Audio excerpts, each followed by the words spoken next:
Salut à tous, c'est Eddy. Alors aujourd'hui, on se retrouve pour la première vidéo Topaz Studio avec les ajustements pro. Alors pour cette première vidéo, j'ai sélectionné une image que j'avais prise pour la formation Luminar 3.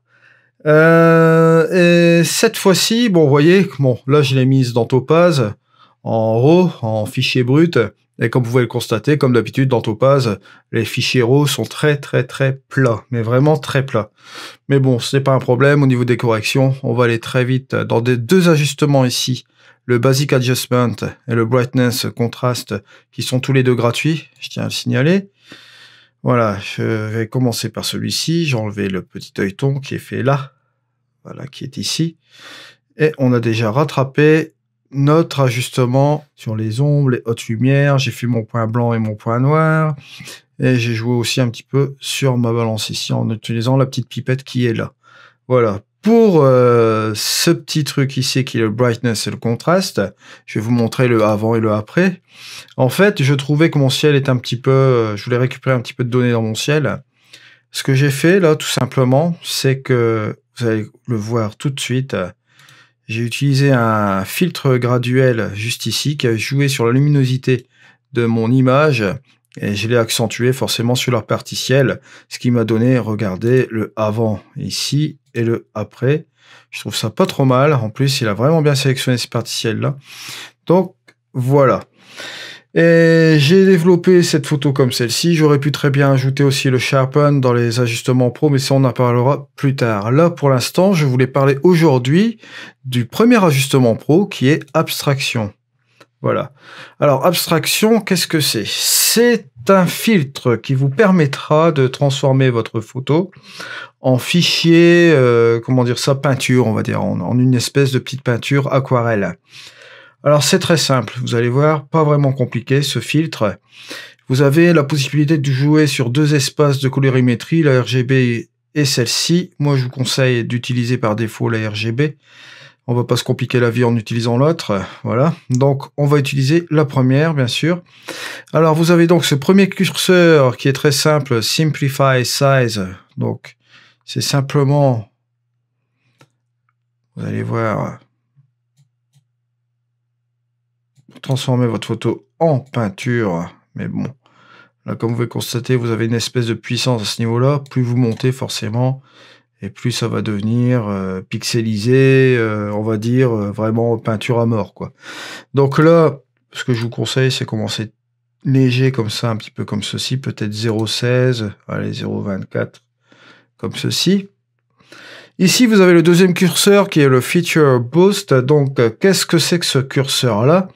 Ça vous permet aussi d'accentuer aussi quelques zones aussi de la, comment dire ça, de la photo. Et là, vous voyez, vous avez des certains pixels qui se mettent en rouge, vert, de toutes les couleurs, un petit peu comme ça. Ça fait un petit peu plus abstrait. Bon, je conseille un petit peu de l'enlever. On va essayer de faire une petite peinture plus ou moins naturelle. Et ici, vous avez le curseur de détail. Alors là, forcément, rien de plus simple. Plus vous allez avancer vers la droite, vous allez voir, puis vous allez ramener du détail. Mais là, bon, c'est pas l'objectif. On va peut-être en ramener un tout petit peu, parce que nous, l'objectif, c'est de ramener de transformer cette photo en peinture. Voilà. Le détail boost. Alors, qu'est-ce que c'est? C'est en relation avec forcément ce premier curseur ici. Forcément, vous allez aller vers la droite. Vous allez voir, vous allez ramener plus de détails par rapport à ce premier curseur. Donc, ce curseur est en relation avec celui-là. Voyez, si vous augmentez ce détail-là, forcément, vous voyez là au niveau du détail boost, ça va devenir un petit peu plus ou moins affreux parce que c'est trop détaillé là. Voilà. Donc, d'abord, vous réglez votre curseur de détail qui est ici, et ensuite vous pensez à ramener celui-ci. Voilà. Ensuite, on a bien sûr le radius. C'est-à-dire qu'on va traiter sur le nombre de pixels que vous allez traiter au niveau des détails. Voilà. Plus vous ramenez vers la droite, plus c'est grossier. Hein. Voilà. Et ici, on aura moins, je pense. Voilà. Ouais, comme ceci. C'est un petit peu plus doux. Voilà. Là, vous avez vite fait un effet peinture. Là, vous pouvez constater. Donc, vous avez ici le avant. voilà, qui était comme ceci avec le petit traitement, hein.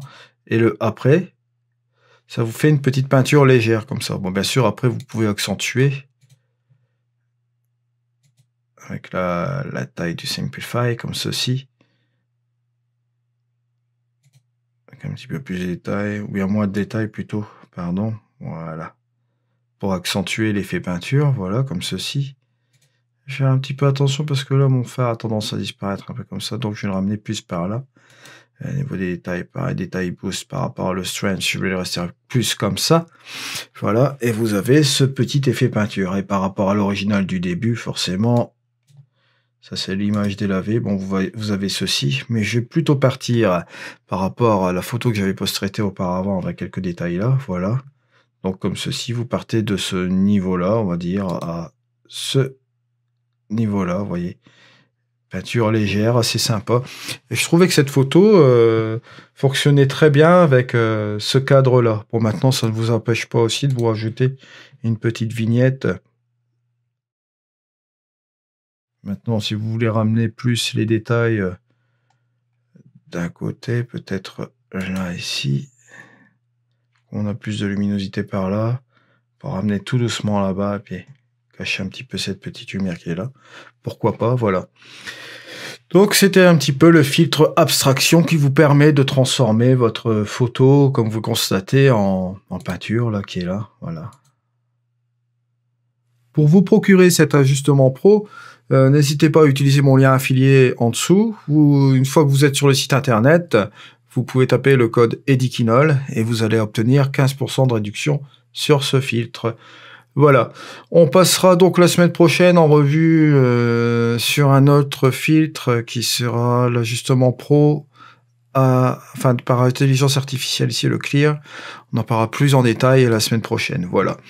Je vous dis à la prochaine, allez, au revoir.